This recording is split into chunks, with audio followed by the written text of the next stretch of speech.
bien.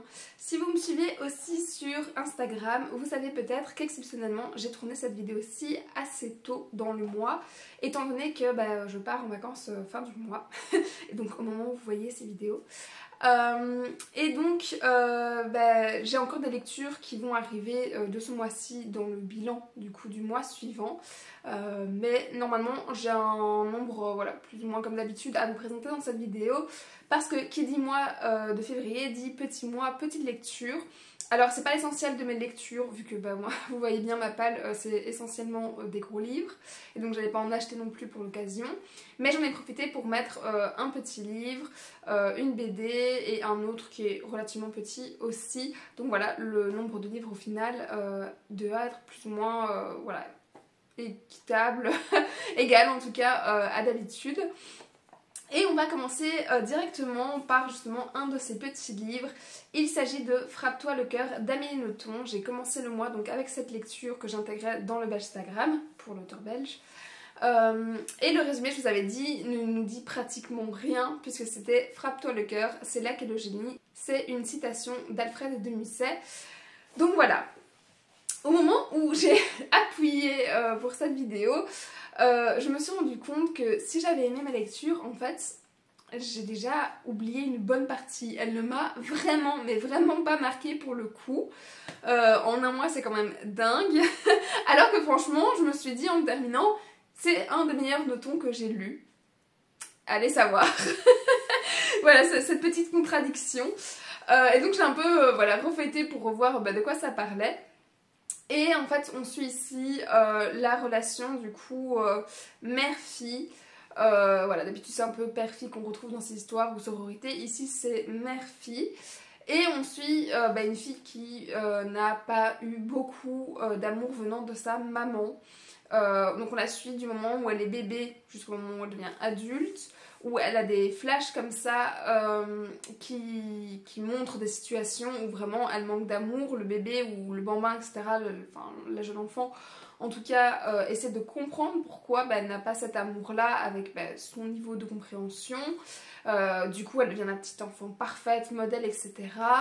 Puis elle se rend compte aussi que oui, quand c'est un garçon ça a l'air d'aller.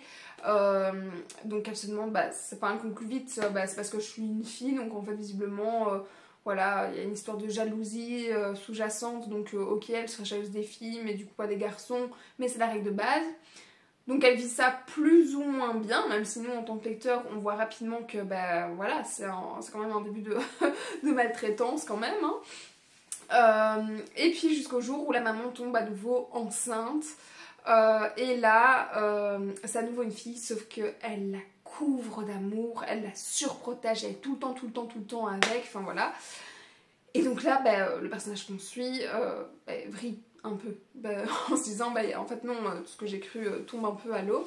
Et donc ça c'est un peu la première partie de l'histoire. Et la deuxième, on la suit donc plus adulte, et une relation professionnelle qu'elle va entretenir voilà, avec du coup une autre dame, et où elle va s'investir à fond. Et là je ne raconte pas plus là-dessus, étant donné que voilà, le livre fait à peine 150 pages. Et à un moment je vais quand même vous laisser découvrir un petit peu ce récit par vous-même. Mais voilà, sinon en dehors du fait que voilà, je vais me replonger, reparcourir comme ça pour que ça me revienne, j'ai trouvé que c'était une très chouette histoire. Effectivement, un des meilleurs Nothomb que j'ai pu lire. Jusqu'ici c'était souvent ceux qui étaient autobiographiques, ici c'est plus le cas, en tout cas pas à ma connaissance. Et voilà, j'ai trouvé que c'était quand même en 150 pages beaucoup d'émotions, beaucoup quand même de psychologie au niveau du personnage principal en tout cas. Voilà, c'était un petit roman coup de poing, même si voilà, c'est pas non plus développé des milliers sans, vous doutez bien aussi. Mais voilà, dans l'ensemble, je ne peux pas m'étendre vraiment beaucoup sur ce livre parce qu'il est tout petit. Mais si je veux vous recommander un Nothomb, franchement je peux vous conseiller ce titre-ci, parce que Nothomb, franchement, j'en ai lu des très bons. C'était le cas, et j'en ai lu franchement où je les ai revendus directement, voilà, où là ils ne m'ont vraiment pas marqué pour un sou, mais genre vraiment pas. Et donc voilà, si on veut découvrir cet auteur, c'est une bonne recommandation. Donc voilà, je vous en parle aujourd'hui du peu que je peux dire. J'ai ensuite enchaîné avec Galante de V.E. Schwab parce que je voulais retrouver une auteure en qui j'avais confiance un minimum après avoir terminé La Guilde des Ombres. Et du coup, ben voilà, mon envie dans ma bibliothèque en parcourant après un coup de cœur, je vous ai dit, c'est toujours très compliqué de choisir ce qu'on va lire. Et donc moi, ma technique, c'est de repartir sur des auteurs voilà, où on a un minimum confiance. Et j'avais intégré aussi pour le Cold Winter Challenge. Et bah, du coup, il était temps aussi de toute façon de le lire, donc ça m'arrangeait bien. Et donc dans le résumé, on nous disait que toute petite, Olivia Prior était dans un orphelinat, elle n'avait pas de famille, elle vit pas hyper bien là-bas. Très très vite, on apprend qu'elle voit des genres de spectres. Ici, en traduction en tout cas, il dit souvent des ghouls. Enfin, voilà, des fantômes, imaginez ça un peu comme vous voulez, avec qui elle interagit dans une certaine mesure. Donc déjà là, il y a quelques petits questionnements un petit peu autour de ça, forcément. Puis elle reçoit en gros une lettre qui va l'emmener à Galante, lieu que sa mère décrit dans une lettre, mais que vraiment elle a toujours dit, enfin conclu, tu es en sécurité tant que tu n'es pas justement à Galante. Et elle y va quand même. Parce qu'elle veut avoir une famille, mais quand elle arrive sur place, c'est un peu plus compliqué que ça, parce que en fait, bah, déjà elle apprend du but en blanc que son oncle est décédé il y a un moment. Et donc les seuls membres qui habitent cette maison, c'est Matthew, son cousin, donc le fils de l'oncle en question, et deux personnes qui travaillent là, un majordome et on va dire une femme, je sais plus de ménagiste, je sais plus quel terme utiliser précisément pour ces deux personnes-là, mais en gros le personnel du manoir. Et aucun des trois ne lui a envoyé cette lettre. Et son cousin lui répond directement qu'elle n'a rien à faire ici, qu'il faut qu'elle parte absolument, etc. Et de là, bah, elle va quand même rester, sinon, voilà, ce serait pas autour de Galante. Et on va voir bah, toutes les bizarreries, toute l'atmosphère, qu'est-ce qui se passe finalement vraiment dans ce manoir. Vous vous doutez bien à la couverture, voilà, qu'il y a une petite question donc de spectre, denté, voilà, on le voit aussi avec les petites mains, je sais pas si vous voyez bien. Mais voilà, qu'en tout cas cette maison répond en tout cas aux critères des manoirs qu'on peut avoir dans les séries, dans les films et dans les livres. Et donc que tout n'est pas tout rose évidemment. On va suivre du coup le quotidien qu'elle va y mener, ce qu'elle va devoir forcément endurer, face à quoi elle va se retrouver, etc. Et on a plein d'éléments comme ça même qui touchent en plus qu'elle, en tout cas ici son cousin en question Matthew. Et voilà, je pense que je ne peux pas dire grand chose de plus pour ne pas spoiler le reste de l'histoire. Mais si ça n'a pas été un livre, voilà, pareil, qui va me rester en tête pendant hyper longtemps, je le sais déjà. Ça restait tout de même un chouette livre, en tout cas un chouette livre d'ambiance.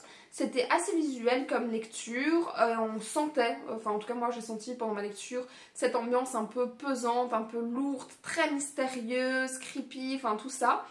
Donc si comme moi c'est ce que vous y cherchiez à la base, il répond à ces critères-là. Je sais pas si je me suis vraiment accrochée à ce personnage, attachée, pardon. Mais ça se laisse lire tout seul, les pages défilent. Il y a toute une question aussi d'anciennes lettres qu'elle a récupérées de sa mère et qui donne certains éléments, mais quand on les lit la première fois, on a l'impression que ça a été écrit par une folle. Et du coup, certains extraits reviennent plusieurs fois comme ça. Et au fur et à mesure, on en apprend un petit peu plus, on comprend un peu plus le message, en même temps que du coup Olivia. Et donc pour ce côté un peu mystérieux, on a envie de savoir, etc. La lecture est très rapide. Donc pour le moment, je vous ai dit, ça marchait bien aussi. Après, honnêtement, je trouve que ça a cassé pas trois pattes à un canard, comme on dit. Parce que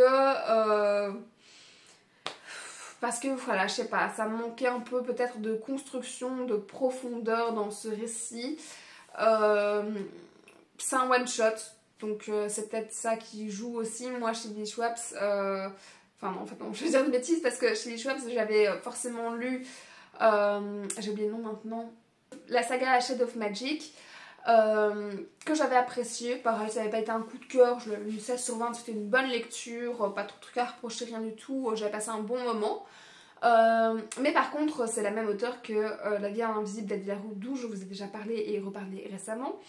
Et clairement, en comparaison, autant un c'était vraiment le coup de cœur absolu, tout ce que vous voulez, autant celui-ci, ouais, c'est une bonne lecture, mais j'ai pas retrouvé, oui, cet attachement pour le personnage, cette construction, cette profondeur vraiment.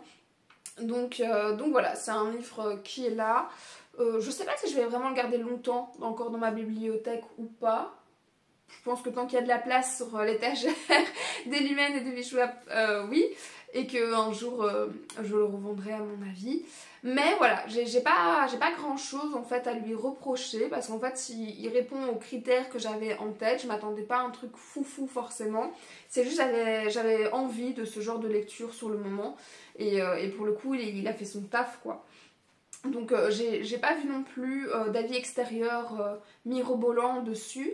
Mais il s'est pas fait défoncer quoi, c'est juste que c'est une bonne histoire, mais voilà, ça s'arrête là, c'était sympa le temps de la lecture, mais je pense qu'il aurait pu être ouais, bah, mieux que ça si on avait vraiment gratté certains éléments que je ne peux pas vous communiquer, mais voilà, c'était prenant, ça c'est vite, c'était... voilà. J'ai pas grand chose d'autre à ajouter à cette lecture, donc je vais passer à la suivante. Hein. Ensuite, comme j'avais envie de me triturer un petit peu plus les méninges après, et qu'on était à un moment qui était fort pluvieux ici, en tout cas en Belgique, très froid, vraiment hyper venteux et tout, j'avais envie d'un truc assez sombre et vraiment où je puisse un peu cogiter et tout. Et donc je me suis tournée assez naturellement en me disant vers un thriller, un policier ou quoi. Et je me suis rappelé que j'avais une de mes meilleures amies qui m'avait recommandé plusieurs fois ce titre, donc Le meurtre de Roger Ackroyd d'Agatha Christie. Vous voyez, je l'ai acheté carrément sur un coup de tête, voilà, en occasion. Le truc, il a un peu subi sa vie quand même. Voilà, ça c'est un vieux livre. Mais je suis contente de l'avoir acheté et craqué parce que le résumé, je sais pas si je vous l'ai déjà présenté, donc je vais quand même le relire. Un soir, dans sa propriété de Verney Park, l'industriel Roger Ackroyd se confie à son ami, le docteur Shepard. La veuve qu'il envisageait d'épouser s'est suicidée pour échapper à un chantage. Dans une ultime lettre, elle lui révèle le nom de celui qui détient un terrible secret. Un an plus tôt, elle a assassiné son mari. Peu après avoir livré ses confidences, Roger Ackroyd est retrouvé mort, poignardé. Et la fameuse lettre a disparu, sans blague.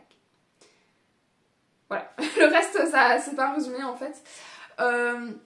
Et donc voilà, je n'avais que ces éléments-là, à savoir donc que j'allais à nouveau suivre le personnage d'Hercule Poirot, hein, d'Agatha Christie, le Hercule Poirot, que j'avais déjà lu plusieurs fois dans le Crime de l'Orient Express et Les 10 petits nègres.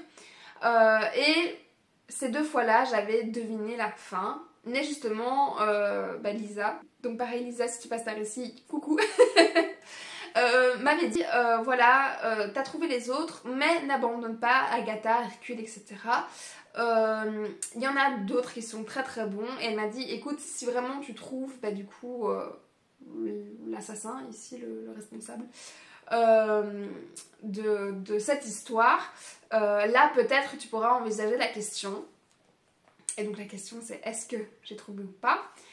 La réponse était plus ou moins oui, dans le sens où j'avais éliminé tous les autres suspects et que je l'avais englobé aussi sur cette liste dans ma tête depuis le début. Mais jusqu'à très tard, je me suis demandé comment du coup ce responsable s'y est pris. Vraiment, je n'arrivais pas à trouver et donc pour ça, le récit continuait à me titiller. Surtout que la liste, c'est pas que j'ai tout éliminé d'un coup. À la fin, il m'en restait quand même 2, donc j'ai quand même hésité.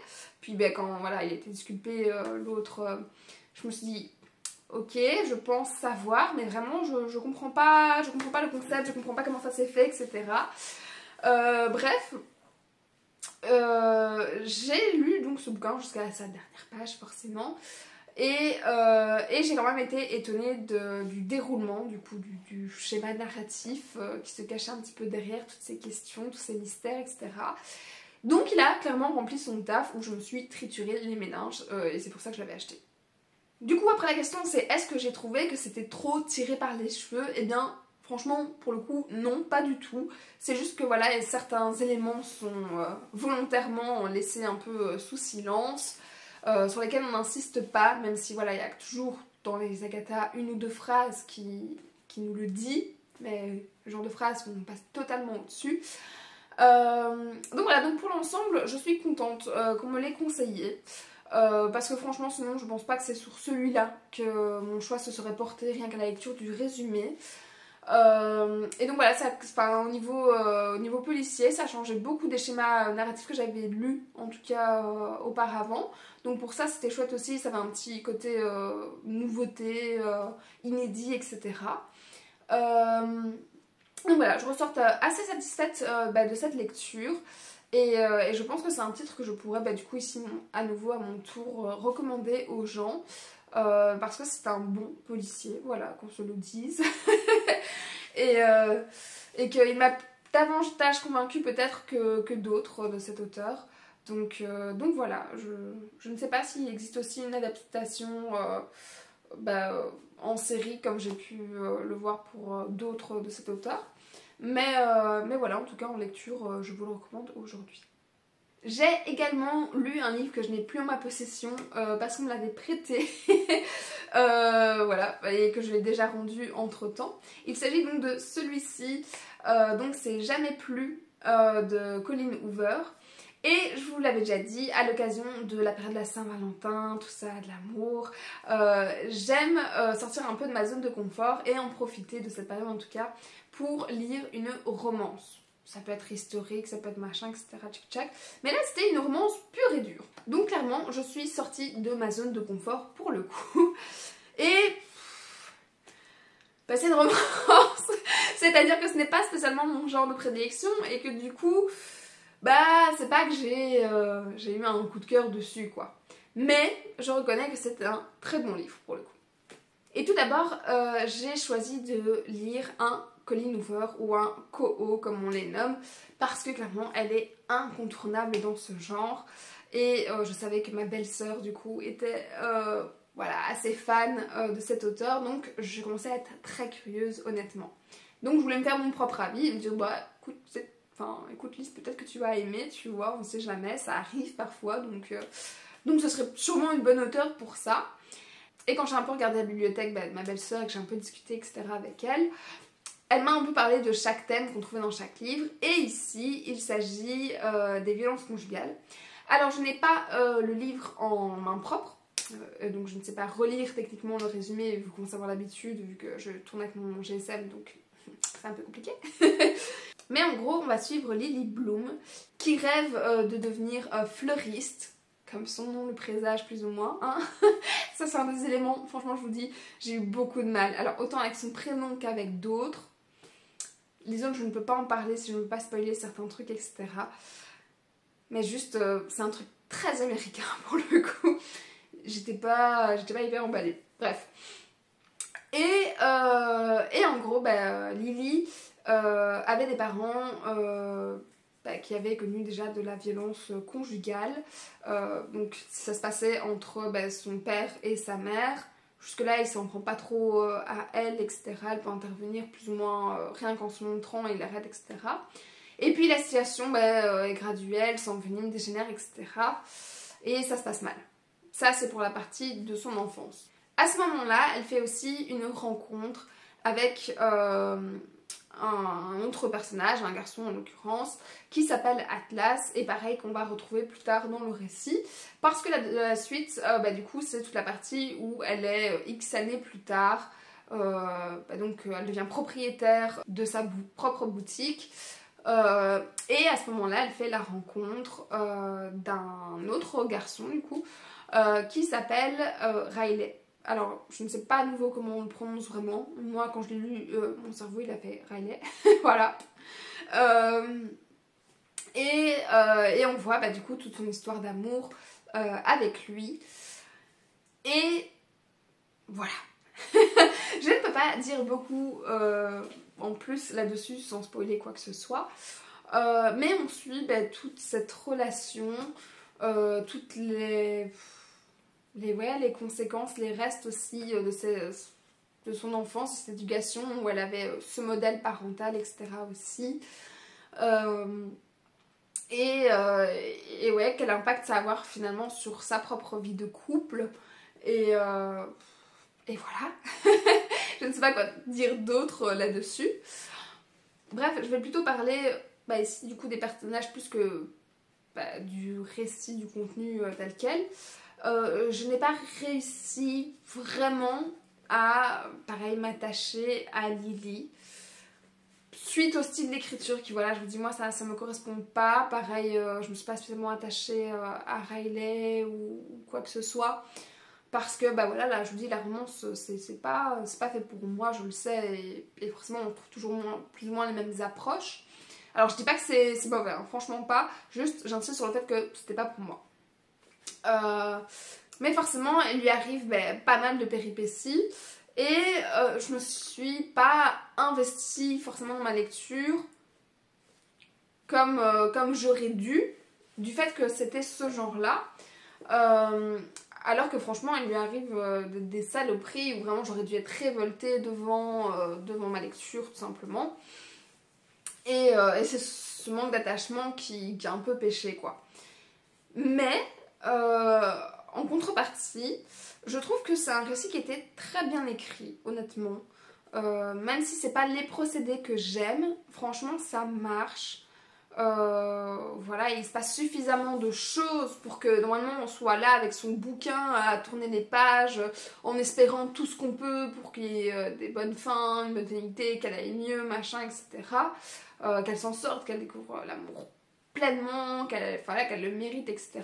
Donc je pense que quand on aime un roman, on doit vraiment être dessus, et vu les retours qu'il y avait sur ce bouquin, c'était le cas des gens. Mais voilà, moi ça n'a pas été spécialement mon cas. Mais pareil, à nouveau, néanmoins, je trouve que donc c'était très bien fait. Et surtout que l'auteur, donc Colleen Hoover, maîtrisait très bien son sujet sur la partie donc, des maltraitances. On voyait le côté un peu graduel, on voyait tout plein de questionnements par rapport à ça, on voyait des avis extérieurs, des avis internes, etc. etc. C'était vraiment très très bien amené. J'ai vu des phrases qui étaient très très très bien écrites par rapport à ça, qui a été vraiment voilà, très marquante, qui illustrait vraiment bien les propos, les situations, etc. Donc pour le coup c'était vraiment bien écrit, et ça je veux insister dessus, même si je vous dis c'est pas mon style littéraire. Donc voilà, le sujet était vraiment très bien maîtrisé, il y a des trucs qui étaient très bien dosés, il y en a d'autres qui pêchaient, il y avait quelques facilités, etc. Mais bon, bref. Mais non, dans l'ensemble, je crois que je peux recommander pareil cette lecture, même si je n'ai pas apprécié personnellement, parce que vraiment, c'est ça, l'auteur maîtrise ce sujet-là. Elle en parle un petit peu aussi dans sa postface du coup à la fin. Et vraiment ça s'est ressenti tout au long de la lecture, quoi. On pouvait vraiment s'identifier à ce phénomène, ce schéma. Et je pense que si on n'est pas concerné, et je vous le souhaite franchement pas, par cette thématique, voilà, après on pouvait parfaitement se mettre à la place du personnage. Et pour ça c'est très intéressant, donc c'est pour ça que je le recommande. Voilà, en dehors, je vous ai dit, franchement je vais pas m'attarder sur des points que je trouve négatifs alors que c'est tout à fait normal, du côté romance, enfin du côté pareil. Je veux dire, certains points sont très bien travaillés, d'autres c'est tellement superflu, enfin voilà, on aime ou on n'aime pas, c'est pas des livres qui sont faits pour être compliqués non plus, ça doit défiler un peu, ça doit être un peu un minimum feel good, etc. entre deux aussi, quoi. Donc voilà, je vais juste conclure là-dessus parce que si c'est pas le roman qui était fait pour moi, par contre c'est un très bon roman, et c'est tout ce qu'il faut retenir au final du bilan que je vous donne ici. Ensuite, je me suis lancée du coup à nouveau dans un livre pour le Bashtagram Challenge, vu que ce challenge est en cours, n'est-ce pas? Et j'ai lu du coup Par le feu de, je ne sais même pas qui, de Will Hill. Ok. J'avais même pas fait attention, c'est écrit en tout petit, là quasiment la même couleur. Enfin bref. Et donc ce livre nous parlait d'une secte. À nouveau, le résumé ne disait pas grand chose là-dessus. Donc c'était juste... Avant, elle vivait derrière la clôture. Elle n'avait pas le droit de quitter la base, ni de parler à qui que ce soit. Parce que le père John contrôlait tout et qu'il établissait les règles. Lui désobéir pouvait avoir des conséquences terribles. Puis il y a eu les mensonges du père John. Puis il y a eu le feu. Je l'ai intégré du coup à ma bibliothèque, pareil, sur un coup de tête. il y a eu beaucoup de coups de tête ce mois-ci entre ça et les achats que vous avez vus, pas du coup avant dans les autres vidéos. Oups, il y a des mois comme ça. Mais parce que j'avais abandonné donc début d'année, vous l'avez vu, l'ascension de Camelot, la trilogie. Et donc il me fallait d'autres livres pour le Bashtagram. Et donc la catégorie facile c'était un livre de 330 pages, mais je cherchais du coup un one shot à intégrer comme ça et j'avais pas trop de choix dans ma bibliothèque. Donc j'ai acheté celui-ci pareil en occasion parce que ça faisait très longtemps que j'hésitais à le lire. Et le résumé n'arrivait pas à me convaincre. Cette couverture, franchement, encore moins, je ne l'aime pas du tout. Je sais pas vous dire pourquoi, mais franchement, je l'aime vraiment pas. Et donc ça me bloquait. Et puis l'envie passait, mais au moment où je faisais des tris dans ma wishlist, j'arrivais quand même pas à le retirer parce que le côté secte continuait à m'intriguer quand même. Donc je me disais, bon, c'est jamais, peut-être, s'il doit valider une catégorie d'un challenge et tout. Et quand je suis repassée dessus, je me suis dit, bah franchement, j'ai bien envie en fait de le découvrir maintenant. Il y a des livres comme ça doit être leur moment, voilà. Et autant j'étais moyennement bottée par l'idée, autant les retours étaient vraiment très bons dessus. Et surtout quand il était sorti, pareil, voilà, les gens en parlaient vraiment beaucoup.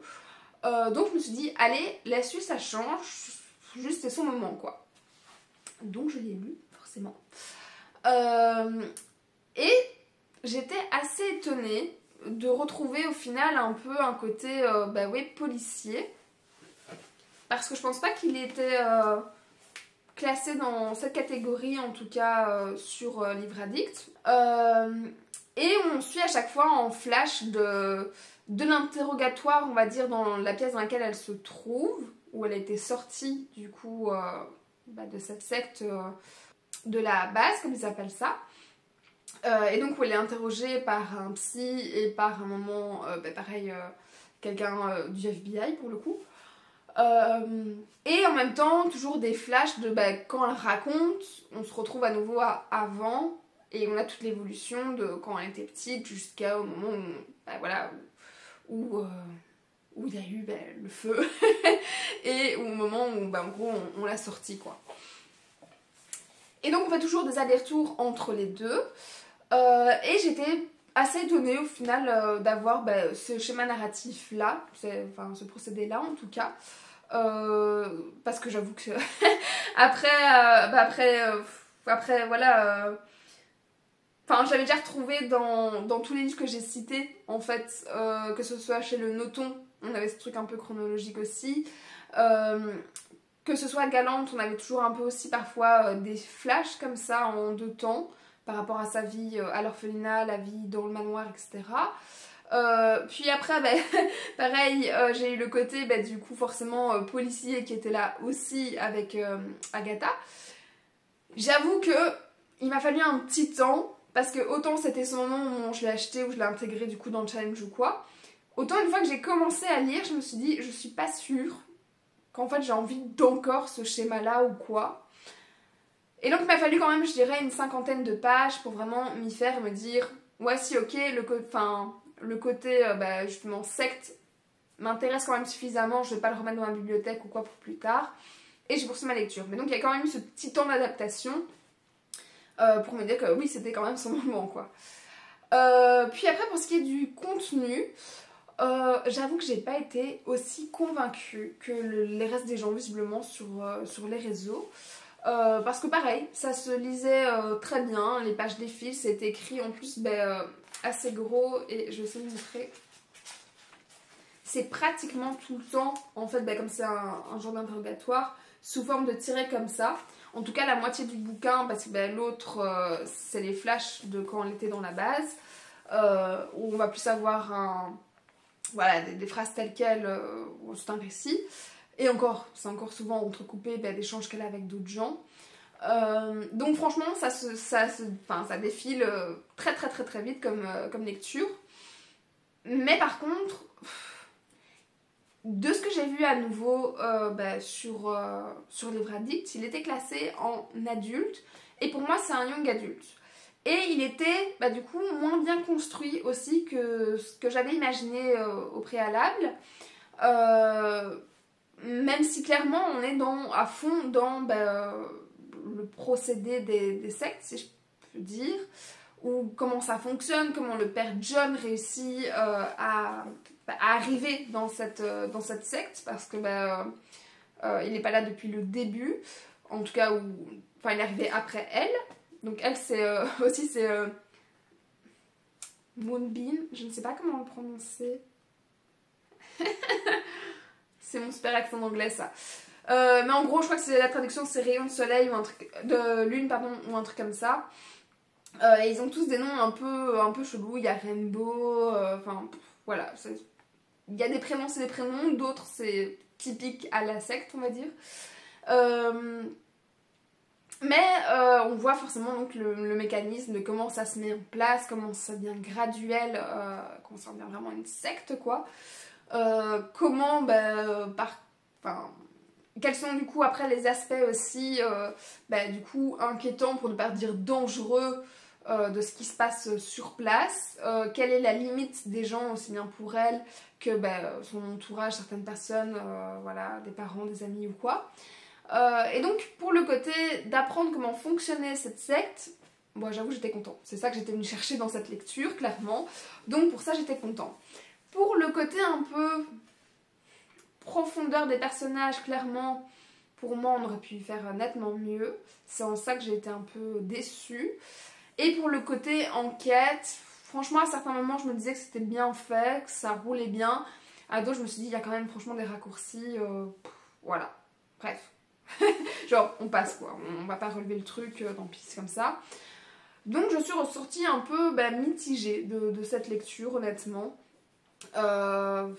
Oui, le thème sort complètement des habitudes du young adulte ou quoi. Mais franchement, non, je pense qu'on pouvait mieux faire. D'autant que, comme je vous dis, en tout cas sur les Livre Addict, j'ai pas été vérifiée dans la maison d'édition, donc c'est chez Casterman, à quel public il était destiné véritablement. Mais du coup, voilà, moi j'attendais un peu d'autres choses aussi. Et oui, je veux dire, je vais me rappeler pareil au niveau de l'histoire, mais c'est pas non plus que ça va pas me marquer outre mesure, parce que très vite, en fait, j'ai compris comment ça allait se dérouler, vers quelle conclusion on arrivait, parce que quand on arrive au tout début, en fait, il y a un style de prologue d'un extrait qui se retrouve forcément aussi un peu à la fin, vu que c'est chronologique, c'est un peu un flash, quoi. Mais le lien n'est pas hyper compliqué à faire. Et le côté d'enquête, en tout cas des échanges avec la police, retarde un petit peu le moment où on va le dire. Et voilà, nous ça fait un peu un moment qu'on a compris quoi. Donc c'est un peu dommage. Ouais, j'ai un peu regretté le procédé. J'aurais aimé m'attarder un peu plus sur vraiment les moments dans la base même. Pour comprendre qu'on mette plus l'accent sur vraiment le côté psychologique de cette manipulation qu'ont les chefs de ces sectes-là. Donc voilà, j'ai déjà vu aussi pareil plusieurs reportages là-dessus, documentaires en général ou sur Netflix pour ne pas citer. Je trouve que c'était clairement beaucoup plus approfondi à ce moment-là que dans cette lecture par exemple. Et donc je pense que j'attendais un peu le même niveau au final. Mais en dehors de ça, voilà, ça c'est mon expérience de lecture. Mais ce n'est pas un mauvais livre, ça c'est clair, et je comprends du coup les notes qui ont été attribuées aussi. Juste, voilà, moi je pense que j'en attendais autre chose au final. Il ne va clairement pas rester plus longtemps dans ma bibliothèque, c'est un peu triste hein, parce que je vous dis c'est pas un mauvais livre, juste voilà, c'est pas un livre trop pour moi au final. Et donc pareil il va atterrir dans la pile à lire à revendre. Mais voilà, franchement je veux pas le démonter non plus parce que je pense que c'est vraiment de mes attentes qui étaient différentes. Je pense que c'était chouette de toute façon voilà, d'aborder ce thème dans la littérature. Voilà, même au niveau des croyances ou quoi, il y avait quelques questionnements finalement entre les croyances qu'il y a dans la secte et les croyances de la religion de base qui était censée être dite, enfin appliquée en tout cas dans cette secte-là, quelles étaient les différences, qu'est-ce qu'on en retient au final, où était le vrai, où était le faux, etc. Il y a voilà, toute une part de reconstruction forcément aussi pour le personnage de Min Bin. Mais voilà, juste c'était pas la lecture du siècle pour moi. J'ai pas eu de lecture vraiment marquante ce mois-ci quand je fais un peu le bilan. Mais bon voilà, pour ce qui est de ce livre. Et pour terminer, j'ai lu du coup, juste avant de tourner cette vidéo, ce roman graphique, enfin je crois que c'est une BD en fait tout simplement, qui s'appelle donc Ours et qui est publié chez Kinaï, je sais pas comment on prononce. Et pareil, je vais lire le résumé parce que je n'avais absolument pas vu passer. Pour le coup, c'est ma meilleure amie qui venait le terminer quand j'étais la voir une fois au soir, qui m'a dit « Oh, c'était trop chou, faut que tu le lises, tiens !» Donc je l'ai pris, écoutez. C'était le petit mois, petite lecture, j'ai fait « Ok !» Et ça se lit très très vite, hein, qu'on se le dise. Mais donc, Ours est un chien très spécial. Ours est un chien d'aveugle qui ferait n'importe quoi pour son maître et meilleur ami, Patrick. Mais lorsqu'Ours perd soudainement la vue, il s'inquiète de perdre sa raison de vivre, protéger Patrick. Il suit alors les conseils mal avisés de Raton Laveur et s'embarque dans un voyage à la recherche de solutions pour recouvrir la vue. L'apprentissage de l'utilisation de ses autres sens lui permettra de voir le monde d'une nouvelle façon et d'en découvrir une version beaucoup plus riche et colorée que celle qu'il connaissait auparavant. Voilà. C'est un petit résumé pour un petit livre, mais vous avez l'idée, donc on suit effectivement Ours, ce chien guide, en tout cas ce chien d'aveugle comme ils disent ici, qui effectivement donc, va faire tout un périple parce qu'un jour, Seigneur, il comprend pas trop, etc. Et il a une énorme tache noire sur la vue et voilà, il réagit mal par rapport à ça, il s'enfuit et puis son but c'est de retrouver son maître pour continuer à l'aider, etc. Il n'y a pas plus à dire sur cette histoire étant donné que c'est voilà, une BD. Si ce n'est qu'effectivement, comme Virmi me l'avait dit, c'est effectivement très très chou pour le coup. C'est tendre, c'est plein d'amour. Enfin, dans la tête d'un chien, ça ne peut être que ça, du don de soi, etc. C'était vraiment... c'était tout mignon, c'était un petit câlin, c'était tendre. C'est un petit périple, donc quand même on a un petit truc qui pétille quand on le suit, on est là derrière lui, on va dire allez vas-y, tu vas retrouver ton maître, ça va aller, etc.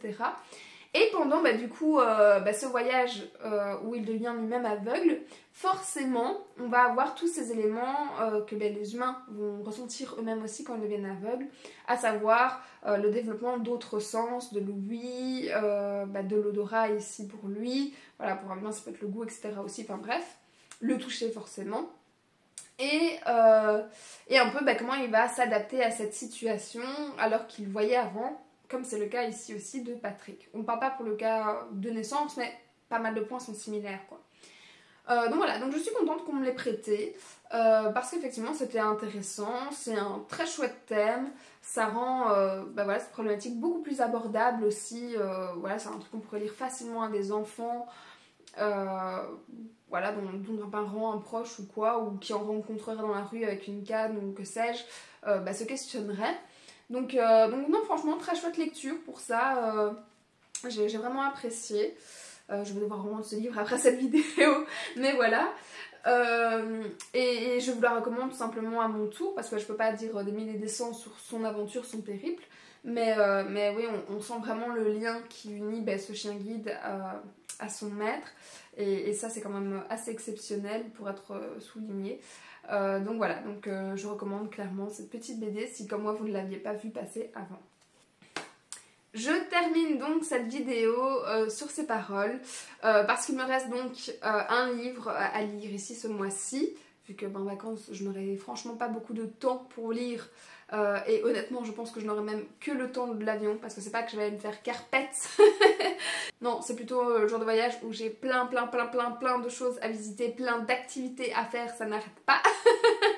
Donc clairement je le prends pour l'avion principalement, peut-être un petit peu un chapitre ou quoi à lire avant de dormir mais c'est tout. Et en fait j'ai quand même été le chercher pour quand même l'illustrer. Il s'agit de celui-ci, donc c'est la véritable histoire de Noël de Marco Leino. Je vous en ai déjà parlé en décembre normalement dans les recommandations justement sur Noël plutôt que les romances de Noël. Donc je ne vais pas me réétendre maintenant dessus, même si je connais déjà l'histoire vu que bah oui c'est une relecture. Et là vous vous dites mais pourquoi elle me sort ça maintenant alors qu'elle dit tout le temps qu'elle lit des livres de saison et que clairement bah, on n'est plus dans Noël quoi. Alors pour deux raisons. La première c'est que bah, mon voyage en question est en Laponie et que donc je vais rencontrer normalement le Père Noël et que mon plan c'est de réussir à faire dédicacer ce petit bouquin par le vrai Père Noël qui a sa petite maison au pôle Nord. Donc je croise les doigts pour pouvoir y arriver, j'aimerais trop. Oui, je vous entends, les gens qui disent « Oui, mais c'est quand même pas le vrai Père Noël. » Je vais voir le Père Noël en Laponie, les gars. C'est le vrai. S'il n'est pas là, il est où? Donc voilà, donc ça c'est le plan. Et le deuxième point, mais ça c'est vraiment... c'est un coup de chance, une pierre deux coups. J'ai même pas pensé quand j'ai créé les catégories, c'est que dans les catégories du Instagram, j'en ai une où on demande de lire justement un livre soit de Noël ou alors de guerre, de paix, etc. Pour la trêve de Noël qu'il y a eu en Belgique. Et comme bah, pareil, j'avais deux livres à remettre à la place, je vous avais dit donc de l'ascension de Kaamelott. En fait, celui-ci ça va être le deuxième. Je vais profiter voilà, de ce voyage pour faire une relecture parce que c'est quand même un coup de cœur. Je vous rappelle, je lui ai mis 20 sur 20, ce qui arrive excessivement rarement.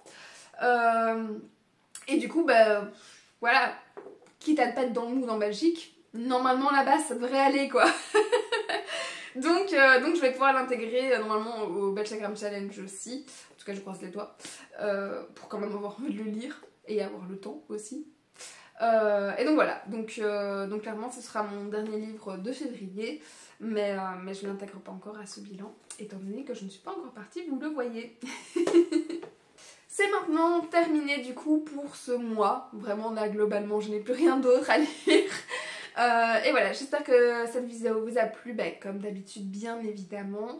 N'hésitez pas, comme d'habitude toujours, à échanger, à interagir sous cette vidéo dans les commentaires sur l'un ou l'autre livre. Est-ce que vous avez des recommandations? Est-ce que certains vous avez lu? Est-ce que vous les ajoutez à votre wishlist? Tout ça, c'est à ça que servent ces vidéos évidemment, parce que moi le bilan je le connais déjà. Et voilà, et pour les plus timides, on va faire quoi? Parce qu'on a beaucoup de thrillers, on a beaucoup de trucs sombres. On a celui de Noël, mais ça représente pas. On va mettre le petit cœur noir. Allez, pour le côté un peu sombre, j'ai rien d'autre qui me vient spécialement en tête. Donc pareil, si vous devez juste commenter avec ça, petit cœur noir, et je répondrai par d'autres petits cœurs évidemment. Et voilà, je vous retrouve pour une prochaine vidéo. Moi je vais aller profiter à fond du coup de mon séjour. C'est clairement un voyage de rêve, c'est le voyage de ma vie, c'est mon voyage de noces. Et je vous souhaite en tout cas de votre côté en attendant d'excellentes lectures pour le prochain mois donc de mars. Et je vous fais plein de bisous d'ici là.